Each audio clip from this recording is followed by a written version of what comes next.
예, 또 말씀 듣기 전에 또 하나님께 찬양으로 영광 돌릴 분 나오셔서 찬양 올려드리겠습니다. 214장 나주의 도움 받고다입니다.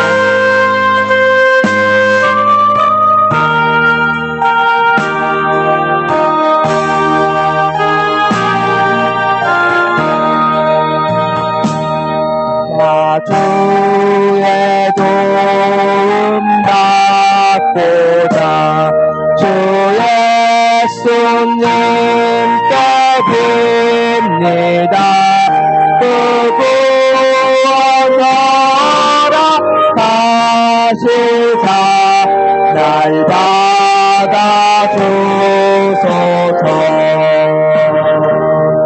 내 모습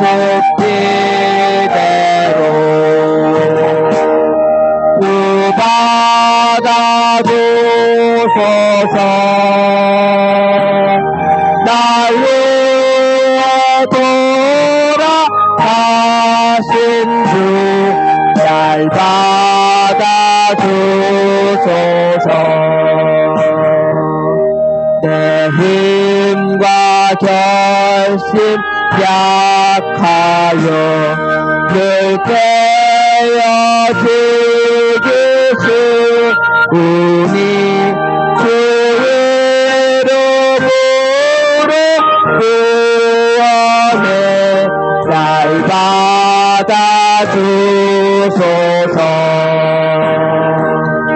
내 모습 이대로 주 받아주소서. 날 위해 돌아가신 주 날 받아주소서. 내 주님 자신 발 앞에 나 꿇어뜨렸으니 그 크신 역사 이르게 날 받아주소서. 내 모습 이대로 주 받아주소서.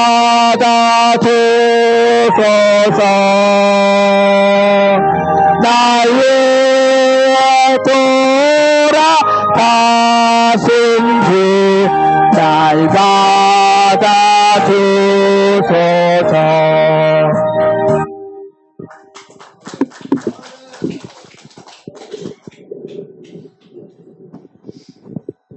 258번이요.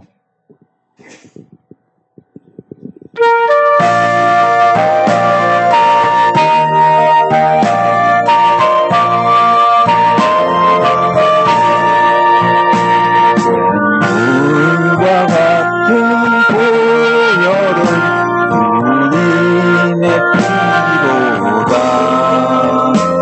보혈의 죄를 씻으니 정하게 되겠네.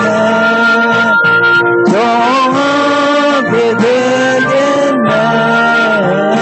정하게 되겠네. 보혈의 죄를 씻으니 정하게 되겠네. 대속감 받은 백성은 영생을 얻겠네. 뱀소뜻하는 피곤세 한없이 크도다. 한없이 크도다. 한없이 크도다. 뱀소뜻하는 피곤세 한없이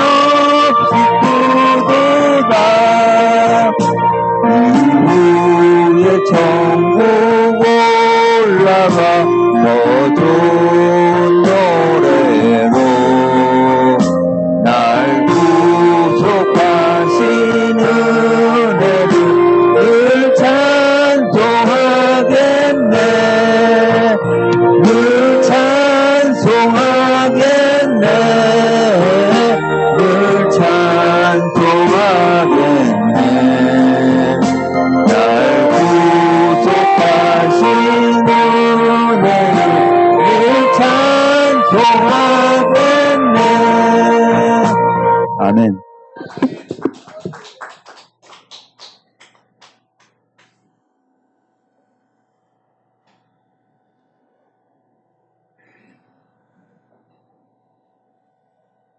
이제 제가 말씀을 전하면 됩니까? 제가 수요 예배에 참석을 잘 못해서 이렇게 진행이 되는 줄 몰랐습니다. 우리 목사님께서는 지금 완도 상록수 교회 거기에서 성경 통독 그 집회를 오늘부터 인도하고 계시는데 어저께까지는 조도에서 그 모임을 인도하시고 오늘은 완도로 가셨는데 이 일정 잘 마치시고 내일 이제 무사히 다시 귀경하실 수 있도록 기도해 주시기 바랍니다. 목사님이 오늘 아침에 저에게 전화를 주셨습니다.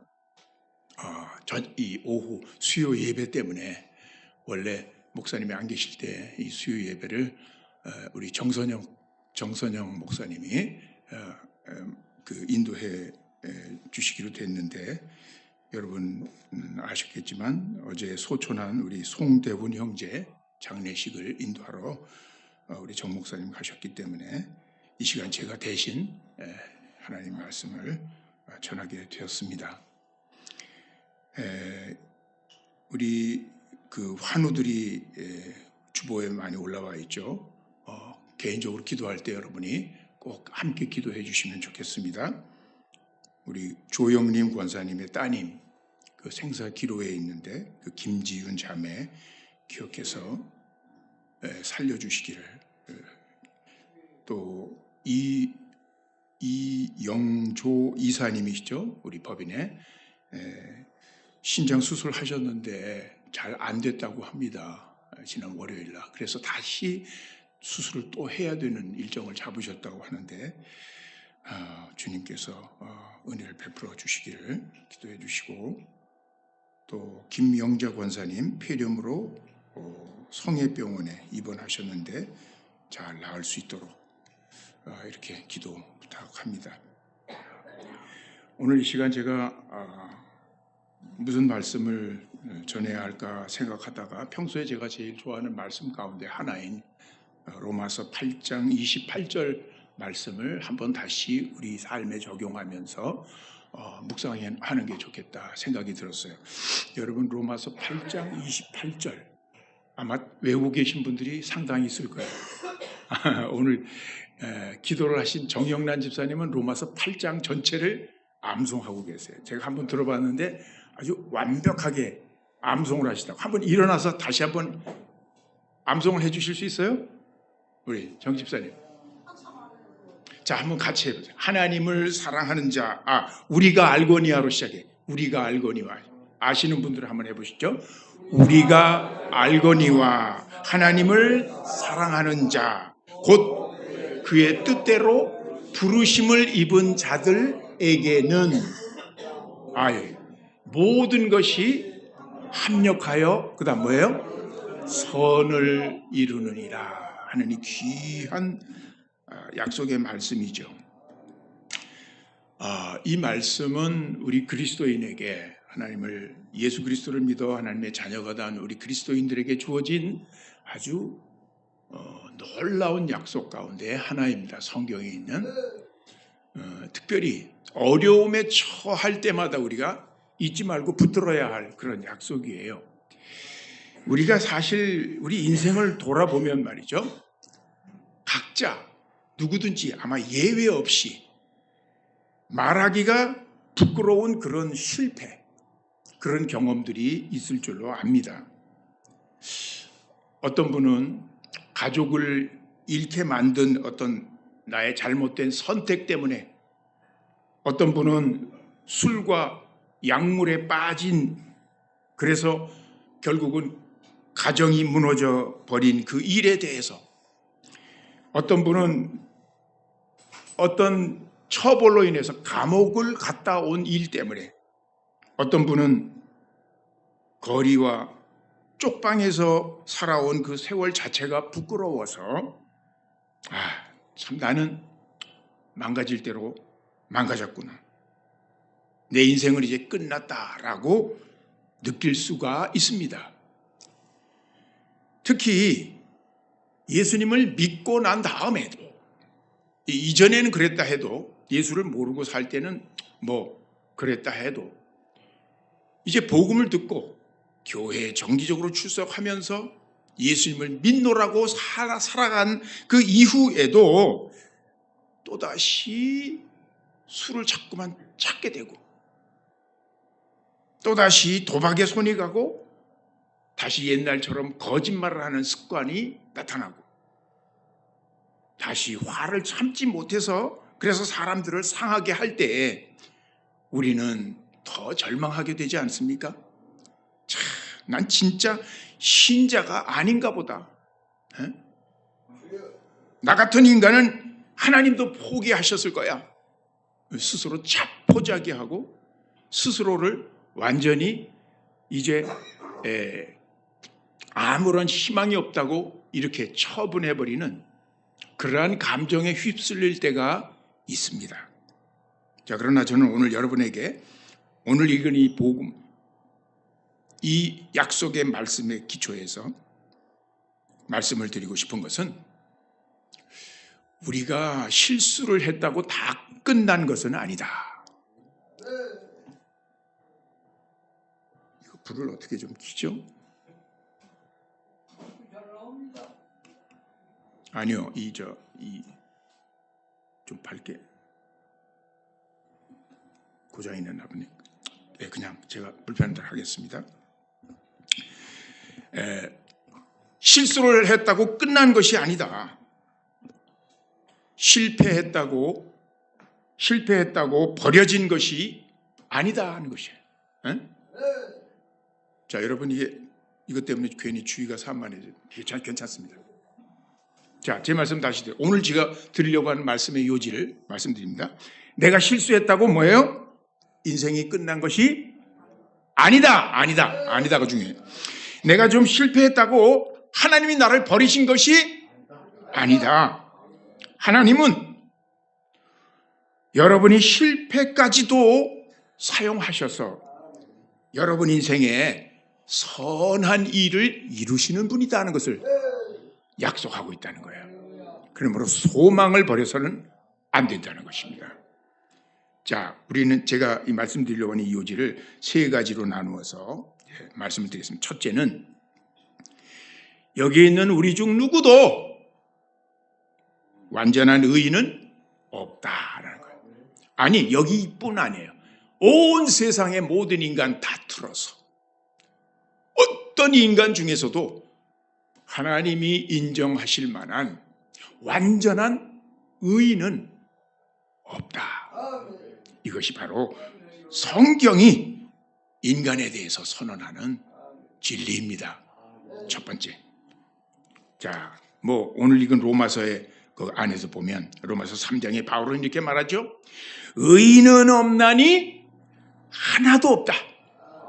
모든 인간이, 모든 사람이 죄를 범하였음에 하나님의 영광에 이르지 못했다.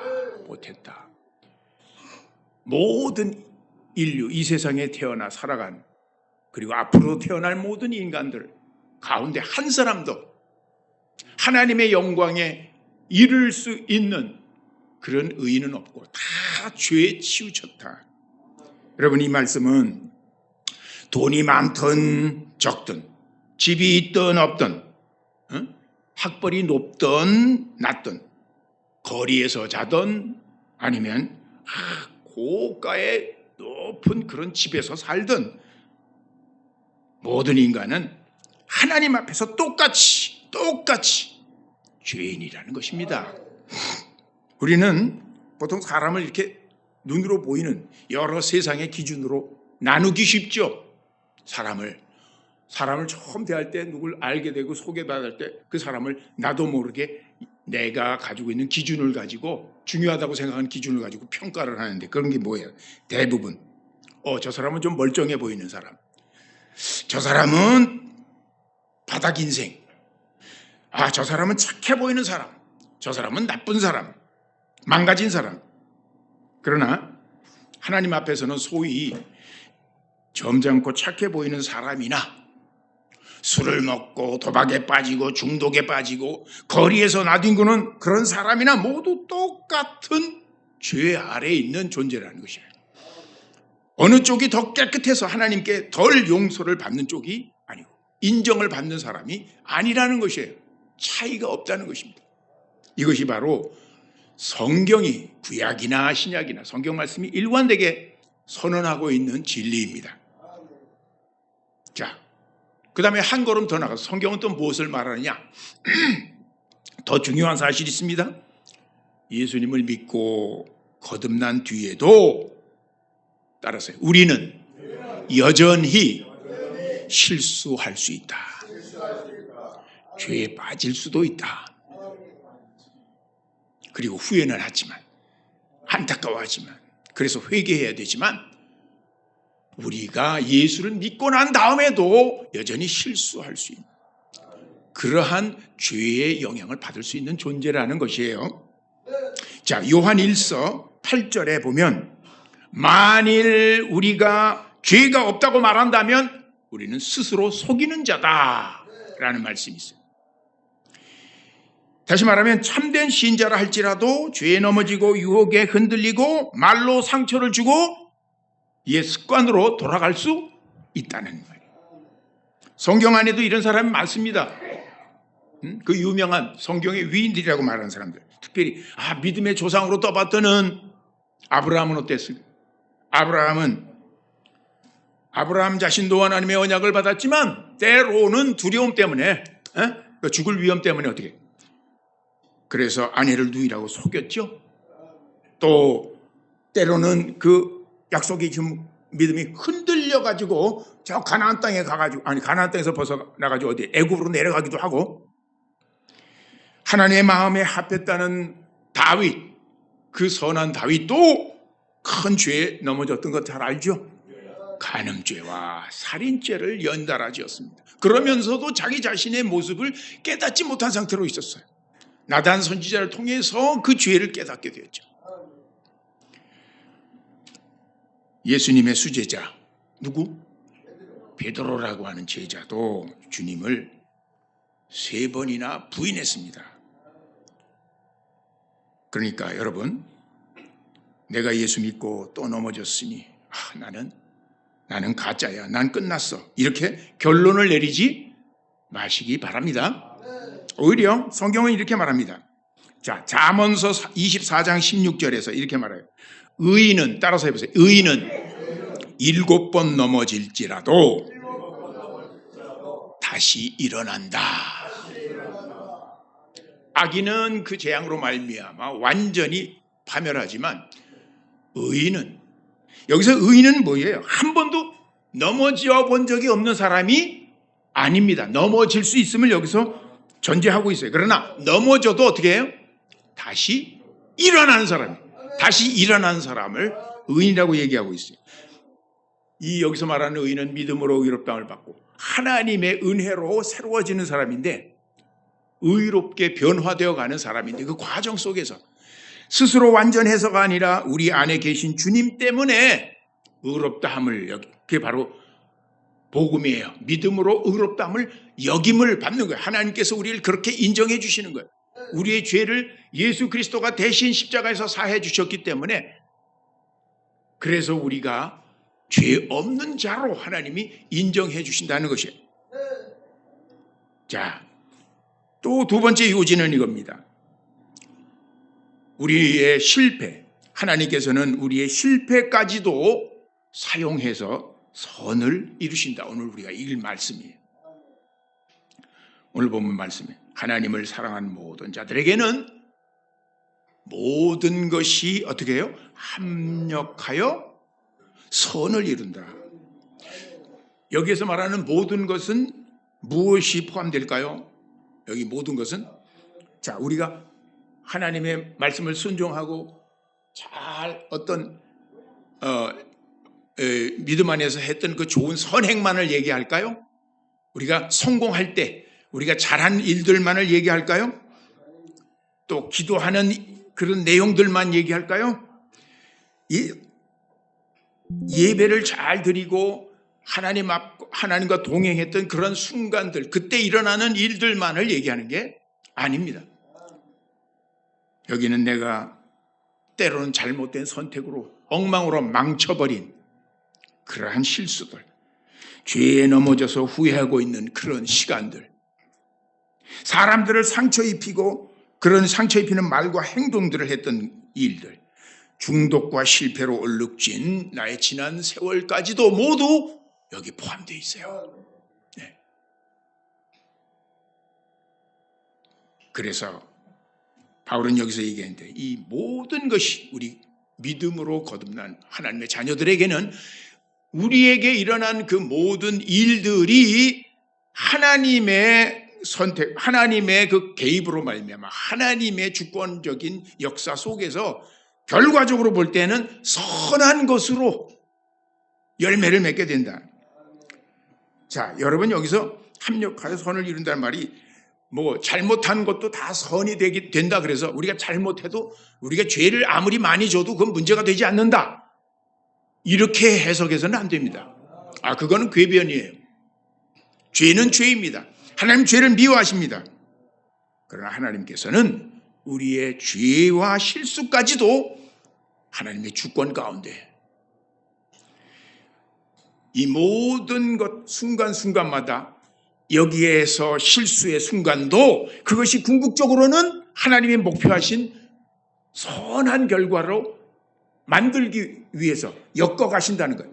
그것들을 하나님이 선한 결론으로 만들어내도록 하나님이 개입하시고 그것을 사용하신다는 말씀이에요. 이게 정확한 이해가 될지는 모르겠습니다.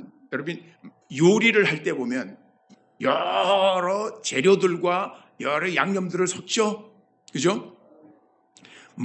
그냥 먹으면 그냥 쓴 것들, 그리고 그냥 먹으면 너무 짠 재료, 어떤 경우는 그냥 먹으면 많이 먹으면 독이 되는 그런 재료조차도 이 요리사의 손에서 이것이 섞이고 볶이고 삼키고 익혀져서 그래서 한 그릇에 맛있는 음식으로 이렇게 딱 식탁에 놓여지는 것처럼 우리 인생의 모든 순간들, 그게 쓴 재료이건 실패한 재료이건 부끄러운 재료, 그런 순간까지도 하나님의 손 안에 들어가면 이것이 결과적으로 선을 이루게 된다는 말씀이에요.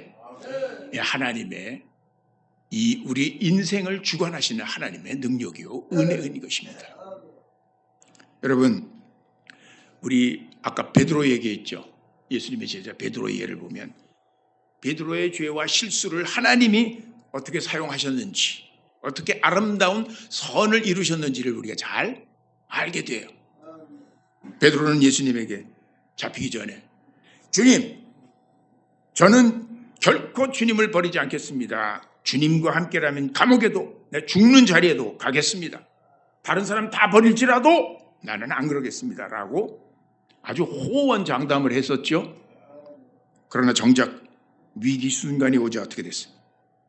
자기도 모르게 두려움에 빠져가지고 3번이나 계속 시간을 두고 그날 저녁에 주님이 예언했죠.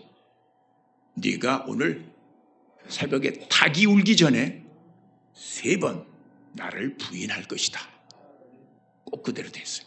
마지막에는 아주 연약한 계집 여자 그 하인, 계집 종이 그를 이 사람 나사렛 사람과 같이 있었던 사람이다 하니까 아니다, 나는 그를 모른다 하면서 예수님을 저주까지 했어. 저주까지. 여러분, 그때 베드로의 마음이 어땠을까요? 그때 닭이 그냥 크게 울었거든. 그때서야 베드로는 주님이 하신 말씀이 기억나서 밖에 나가서 어떻게 심히 통곡을 했어. 그때 베드로는 어떻게 했어요? 나는 진짜 끝났다. 주님은 나 같은 비겁자를 다시 써주시지 않을 거야. 아마 그렇게 생각했죠. 그러나 부활하신 예수님은 갈릴리 호숫가에서 베드로를 다시 찾아오셨어요. 요한의 아들 시몬아, 네가 나를 사랑하느냐? 이 똑같은 질문을 몇 번 하셨어요? 3번 하셨어요. 여기서 왜 한 번만 하셔도 되는 걸 갖다 3번씩이나 하셨을까? 이건 아마도 많은 사람들이 생각하기에 베드로가 결심을 하고 확실히 사람들 앞에서 공적으로 3번이나 당신을 부인했기 때문에 그것을 다시 확실히 만회하도록 다시금 고백을 확실히 하도록 그렇게 기회를 주신 게 아닌가 생각을 하죠. 그래서 베드로를 회복하십니다. 그리고 나서는 그에게 놀라운 사명을 맡기시잖아요. 할 일을. 어떤 일? 너는 내 양을 먹여라. 너는 내 양을 쳐라. 자, 그래서 베드로는 그 초대교회에 토대를 놓는 가장 기둥과 같은 그러한 인물이 되었죠. 베드로의 실패가 그의 인생을 끝낸 것이 아닙니다. 저는 지난 주일에 식사를 하면서 우리 김정숙 전도사님 아시죠? 우리 김 전도사님하고 처음 김 전도사님이 어디에 계시다가 이 광야교회를 어떻게 오시게 됐는지 이야기를 나누면서 이 식탁의 교제를 나누면서 이 얘기를 듣게 됐는데 그때 한 인물에 대해서 처음 알게 됐어요. 그 김정숙 전도사님이 여기 오시기 전에 사역을 하셨던 어디야? 저 수원에 있는 이름이 광야 119 쉼터라고 하는 그 광야교회하고 이름이 비슷해요. 그리고 대상자들도 좀 비슷해요. 그 수원에서 그렇게 목회를 하고 있는 백점규 목사님이라는 분이에요. 그 담임 목사님에 대해서 이야기를 듣게 됐어요.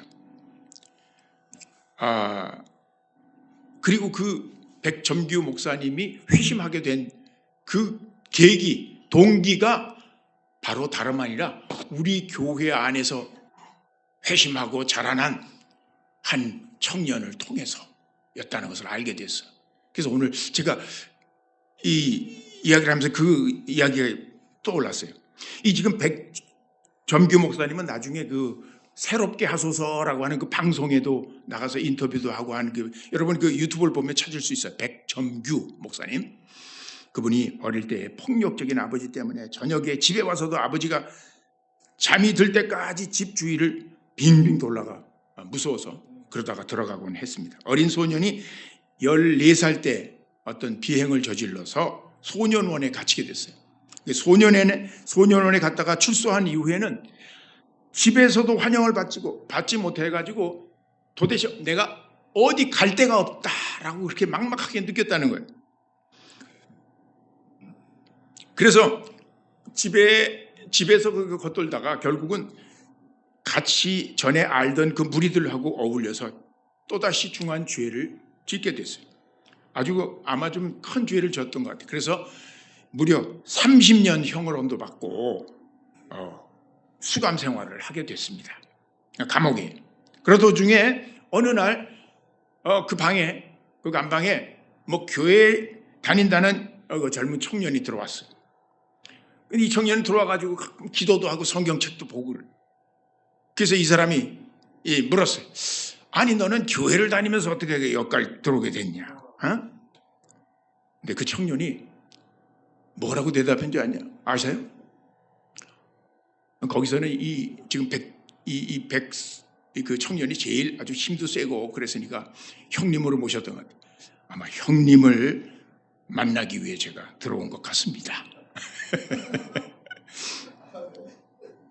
그 대답을 아주 듣고 참 신기하잖아요. 신기하게 여겨가지고 대화를 계속 이어갔는데 그 청년은 예수님에 대해서 설명을 해주고 그리고 복음에 대해서도 이야기를 해주었다는 거예요. 그것이 계기가 돼가지고 관심을 갖게 되고 그리고 개인적으로 신비한 경험도 거기서 하게 돼요. 감옥에서. 하나님께서 그의 마음을 만지신 거지. 그래서 예수님을 영접하고 그때서부터 예배에 참석하면서 성경을 보면서 일독을 하는 생활이 180도 변하기 시작했어요. 거기서 검정고시로 해서 중등부, 고등부, 검정고시를 다 해서 통과하고 졸업하고 모범수로 인정을 받아서 아까 30여 년 형을 받았는데 21년 만에 복역 마치고 출소했습니다. 할렐루야. 출소했는데 출소해서 뭐 했을까요? 이 사람은 이제 인생의 목표가 달라졌겠지. 삶의 그 관심사가 이제는 달라졌겠지. 그래서 과거에 자신과 같이 어린 시절에 비행을 저질렀던 그 청소년들이 또 소년원에 가가지고 그렇게 악순환으로 계속 그 인생이 망가지는 것을 자기는 좀 어떻게 좀 막아주겠다. 그런 것이 소명을 느껴가지고 그때서부터 그는 신학 공부도 하고 전도자의 길을 가고자 했어.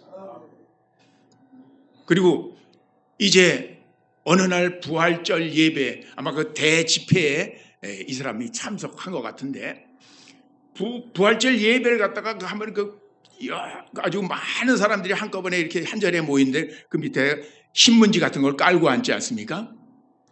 근데 예배를 마치고 자신이 깔고 앉았던 신문지를 이렇게 펴가지고 딱 버리기 전에 이렇게 펼쳐봤는데 그 순간 그 신문에 난 그 사진의 얼굴이 자기가 아주 평소에 잘 아는 사람이 얼굴이 나타나는 거예요. 자세히 보니까 그게 누구냐? 바로 감옥에서 만나가지고 자기에게 전도했던 그 청년이었다는 거예요. 그래서 그 신문 기사를 다 읽어봤더니 자신에게 복음을 전해준 청년이 역시 그 감옥에서 나와가지고 이제 복음으로 온전히 변화돼가지고 이렇게 변화된 새 삶을 살고 있더라라고 하는 기사였던 거예요. 그 기사가 국민일보지, 국민일보. 네, 기독교인들 하는 국민일보의 신문을 자기가 깔고 앉았었던 것이고 그걸 우연히 다시 보게 된 거예요. 그래서 거기에는 임명희 목사님과 함께 찍은 그 청년 사진이 있었고, 그래서 그가 연락을 갖다가 취했는데 그 청년이 누구냐? 누굴까 아시는 분? 지금 이 자리는 없습니다. 최규준 전도사라고. 네, 우리 사랑하는 형제. 복음을 임명희 목사님 이 목회 안에서 회심을 해서 정말 그가 새로워지고 과거의 삶을 청산하면서 살려고 노력을 하면서 신학을 했고, 그리고 이제 이 교회에서 함께 이 돕는 사역을 하다가 그는 과거에 참 그 술의 그 어떤 연약함이 아직까지 그때 남아 있어가지고 때로 혼자 지내는 그 시간에 술을 마지막에 빠져서 술을 마시고 그 다음에 어떻게 방치가 된 상태로 해서 우리 세상을 떠나게 된 그 아픈 기억을 우리가 가지고 있는데, 이 최규진 전도사를 통해서 이 한 사람이 사실 따지고 보면 최규진 전도사의 실수를 통해서 그 사람 만나게 되고 이 사람 자신의 그 범행으로 말미암아 형무소를 가게 됐지만 바로 그 상황을 하나님은 어떻게 사용하셨습니까? 하나님은 그들을 변화시킨, 그래서 그들을 향해 가지고 계신 계획을 이루시는 그러한 기회로 사용하셨어요. 현재 그래서 이 백점규 목사님이 되시고, 그래서 훌륭하게 이 지금 임명희 목사님과도 가이드와 조언을 받아가면서 이 쉼터 사역을 훌륭하게 감당하고 있습니다. 여러분, 그렇기 때문에 우리는 하나님께서 우리의 실패까지도 사용하여 선을 이루신다는 이러한 증거들을 우리 안에서도 여러분이 간증으로 한번 살펴보시기를 바랍니다. 자, 세 번째 요지로. 그렇기 때문에 결론은 뭐냐? 여러분, 때로는 실패하더라도 포기하지 말고 좌절하지 말고 소망을 품고 하나님이 계시니, 하나님의 주권 안에 우리 살은 은혜 안에 있는 우리이기 때문에 일어나고, 그래서 하나님이 원하시는 삶의 방향으로 나아갈 수 있기를 바랍니다. 여러분, 그 실패는 그 자체보다 더 무서운 것이 있는데 그 결과로 포기해버리는 마음이에요. 포기해버리는 것. 나는 이제 끝났다. 나는 더 이상 할 수 없어. 나는 이제 끝이야. 이런 마음, 이거는 마귀가 우리에게 주는 마음이지. 하나님이 우리를 향해서 부르시는 복음의 약속하고는 정반대인 것입니다. 너는 이미 너무 멀리 왔어. 돌아가기에는. 너 같은 인간은 하나님도 포기하실 거야. 응? 지금이라도 네가 원하는 거 즐기다가 가. 마귀는 이렇게 속삭일지라도 성경은 말합니다. 의인은 넘어져도 여호와의 손으로 하나님이 붙드시고 7번 넘어질지라도 다시 일어난다. 완벽해서가 아닙니다.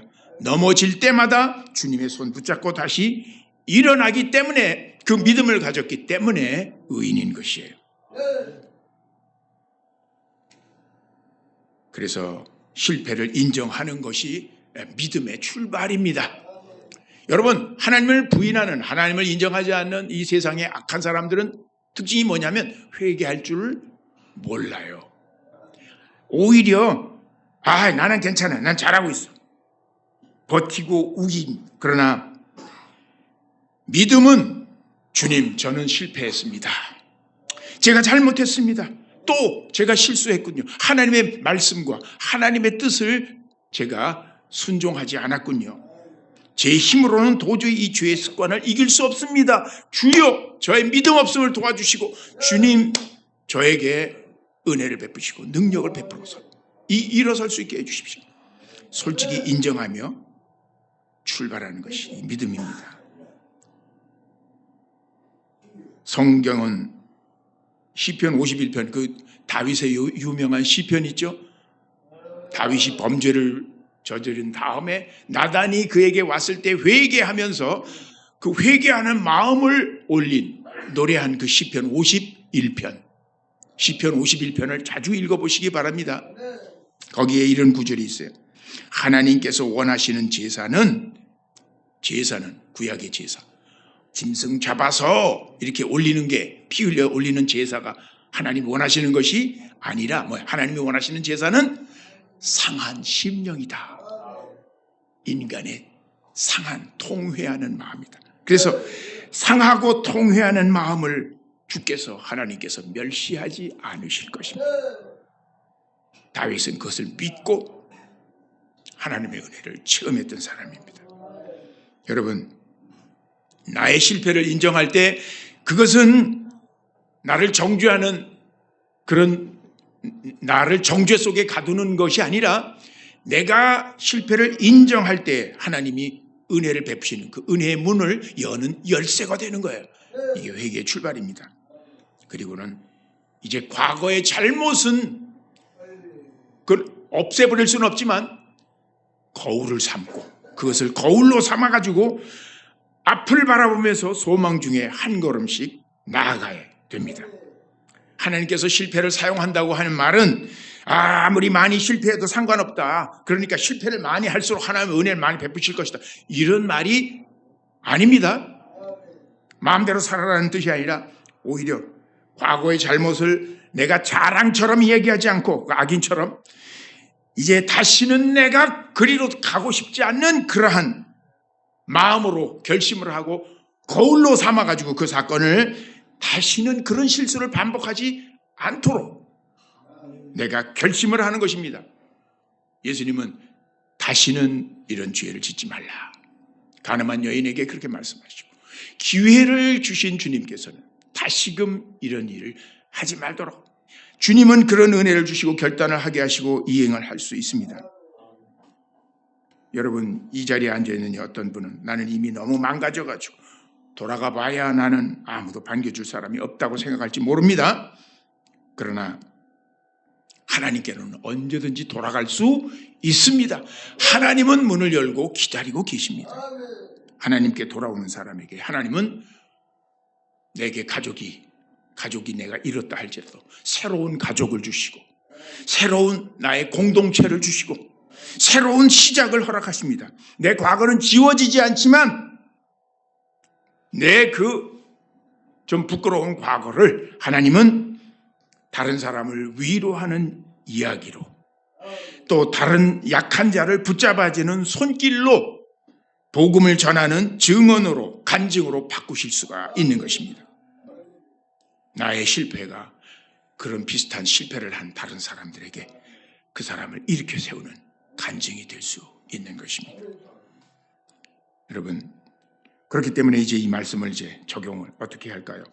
자, 첫째, 한번 따라서 해보시죠. 실패 속에서도 예배 자리를 떠나지 말자. 마음이 무너지고 자신이 부끄럽고 사람들의 시선이 두려울수록 우리는 자꾸만 다른 사람들의 모임으로부터 멀어지려고 하는 경향이 있죠. 예배의 자리를 떠나지 마시기 바랍니다. 여러분, 여기 교회라는 말은 하나님이 불러 모으신 이 공동체인데, 사람들의 모임인데, 이건 착한 사람들만의 어떤 동호회가 아닙니다. 착한 사람들만 모인 동호회가 아닙니다. 죄인들이 치료를 받는 병원이라 그렇게 생각할 수 있어요. 술에 또 넘어졌다면 그 모습을 숨기고 도망가지 말고 더더욱 예배 자리에 나오십시오. 우리 창기 형제, 내가 교회 오고 갈 때마다 항상 길거리에 앉아가지고 어떨 때는 술병 앞에서 밥도 안 먹고 목사님 이렇게 할 때마다 꼭 부르는지 뭐예요. 아이고, 지금 이 창기 형제에게 주고 싶은 말인데 깊이 은혜의 자리로 들어갔어요. 자, 여러분, 도박에 또 실패했다면 스스로를 단죄하면서 멀어지지 말고 하나님께 가까이 나오시기 바랍니다. 그리고 둘째로는 따라서 한번 해보시죠. 나 혼자 싸우지 말고 함께 싸우자. 여러분, 이 말 굉장히 중요합니다. 실패와 중독의 자리에서 벗어나기 위해서 혼자 싸우는 것은 그건 거의 불가능에 가깝습니다. 하나님이 교회를 이 땅에 세우신 목적 중에 하나가 바로 이거예요. 너희들이 서로 도와가며 하나님이 원하시는 그러한 수준으로, 그러한 사람으로 변화되고 성장해 가라 하기 위해서 하나님께서 교회 공동체를 허락해 주신 겁니다. 그래서 서로의 연약함을 숨김없이 나눌 수 있는 그런 믿음의 형제, 넘어졌을 때 비난하는 대신에 그냥 함께 울어줄 사람, 다시 일어나도록 기도해 줄 그러한 교회 공동체가 꼭 필요합니다. 광야 공동체는 그런 공동체인 줄로 믿습니다.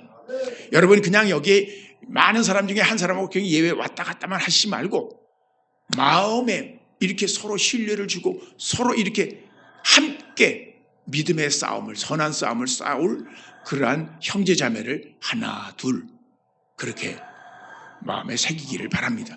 놔두세요. 자, 그래서 여러분이 이런 믿을 만한 그런 동역자나 친구들에게 여러분의 실패를 나누시기 바랍니다.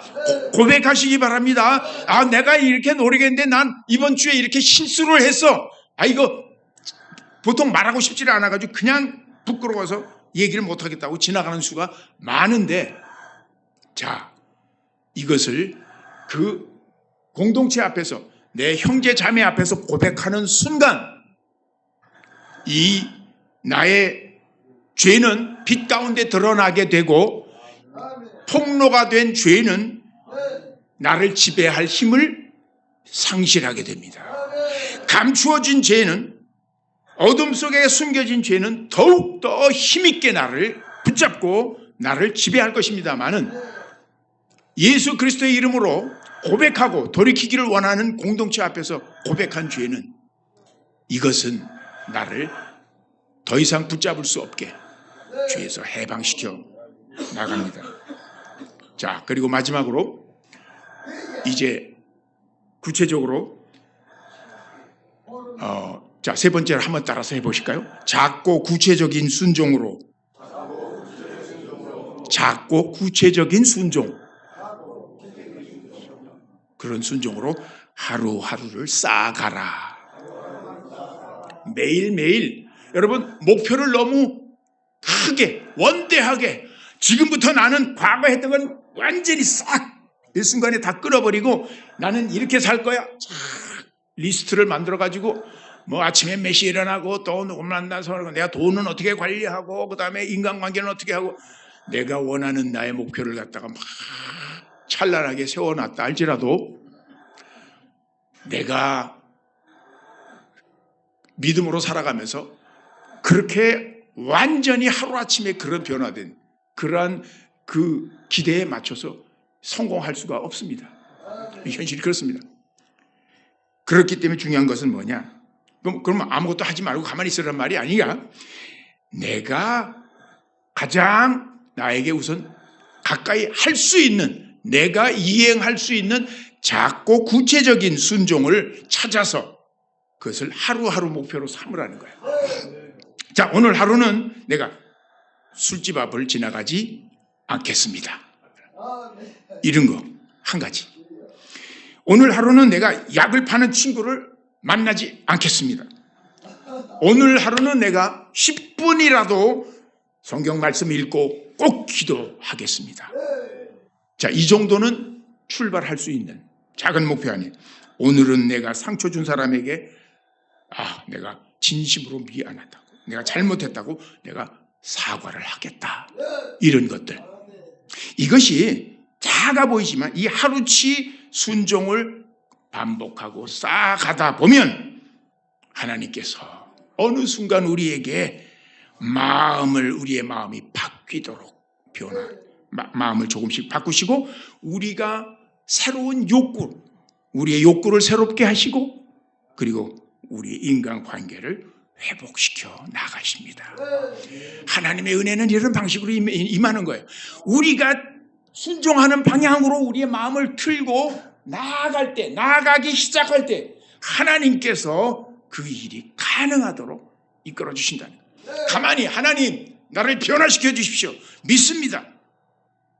그러나 실제로 마음엔 순종에 아무런 나의 출발점이 없이 그렇게 생활하는 것이 아니라 작은 순종이라도 시작할 수 있기를 바랍니다. 이런 소원을 일으켜 주시는 분도 바로 여러분 자신이 아니라 나중에 성경 말합니다. 성령님께서 하나님이 보내주신 성령님이 이런 소원을 선한 욕구를 일으키시는 것이고 작정하게 하시는 것이고 이루어 나가도록 힘을 주시는 분이 바로 하나님 자신의 성령이신 것입니다. 자, 여러분 오늘 이 말씀을 잘 전달이 됐습니까? 네. 우리가 이렇게 적용할 수 있기를 간절히 바랍니다. 다 같이 우리 기도하겠습니다. 우리 통성으로 각자가 하나님 앞에 지금 이 순간 너무나 후회스럽고 안타깝고 되돌이키고 싶지만 되돌이킬 수 없는 그 과거의 나의 실패와 죄를 겸손히 인정하고 그러나 하나님께서 바로 그런 나를 위하여 예수 그리스도를 보내시고 십자가에 달리게 하심으로 제가 죄 사함 받은 것을 믿습니다.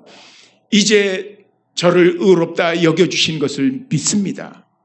하나님, 이제는 제가 하나님이 원하시는 그러한 소원을 따라 하나님의 자녀로서의 합당한 그러한 하루하루의 순종의 삶을 살아갈 수 있게 해주십시오. 우리 다 같이 통성으로 잠깐 한 1분 간절히 통성으로 기도한 후에 제가 기도하고 마치겠습니다. 아버지 하나님 주여, 우리의 지난 날, 우리의 지난 시간 가운데 아버지 하나님 당신이 좀 다른 사람들에게는 함부로 또 쉽게 말하지 못했던 아픈 나의 죄, 나의 실패를 온전히 주님 앞에 내놓습니다. 긍휼을 베풀어 주시고 아버지 하나님 예수 그리스도 십자가의 피로 저희 모든 죄를 사해 주신 것을 온전히 믿습니다. 오 아버지 하나님, 십자가의 능력, 십자가의 은혜의 능력을 믿습니다. 나를 새롭게 하신 아버지 하나님, 이제는 제가 하나님을 향하여 주님 따라가겠습니다. 주님, 저를 변화시켜 주십시오. 나의 연약한 믿음을 일으켜 세워주시고 제 마음에 아버지 하나님 연약한 이 소원들을 아버지 부를 듯 일으켜 주셔서 성령 안에서 아버지 하나님 합당한 소원을 가지고 아버지 계획을 세우고 작정을 하고 아버지 하나님께 하루하루 작은 순종의 삶을 살아나갈 수 있도록 아버지 은혜를 베풀어 주시옵소서. 주님, 이러한 변화의 과정 속에 하나님의 놀라운 역사가 나타날 것을 믿습니다. 아멘. 아버지, 감사한 아버지 하나님, 우리의 지난 과거를 완전히 없던 것으로 돌이킬 수는 없지만, 그러나 오늘 주님께서 사도 바울을 통해 저에게 주신 약속의 말씀처럼 모든 과거의 순간까지도, 우리의 후회스러운 과거의 실수까지도 하나님은 은혜의 손길 속에서 우리의 성품을 변화시키고 우리를 예수 그리스도를 닮게 하도록 우리를 이끄는 그러한 도구와 그러한 순간으로 사용하시는 것을 믿습니다.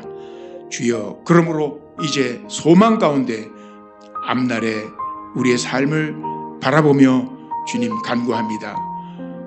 주여, 적극적으로 주의 말씀을 읽으며 상고하며 그 말씀에 나타난 주님의 뜻을 따라 하루하루 저희들이 행할 수 있는 구체적인 작은 순종들을 이어나갈 수 있도록, 그래서 그 순종의 과정 속에서 임하는 놀라운 하나님의 변화의 은혜를 체험할 수 있도록 아버지 하나님, 저희들을 주장해 주옵소서. 예수 그리스도의 이름으로 기도하옵나이다. 아멘. 축도로 마치겠습니다. 이제는 우리 주 예수 그리스도의 무한하신 은혜와 아버지 하나님의 지극하신 사랑과 우리 안에 계셔서 우리를 거듭나게 하시고 하나님의 뜻을 따라 소원하게 하시며 그 소원을 따라 살아갈 수 있는 능력을 베푸시는 성령의 내주 교통 감화하심이 이 자리에 있는 사랑하는 광야교회 모든 형제 자매들 위해 지금부터 영원토록 함께 계실지어다. 아멘.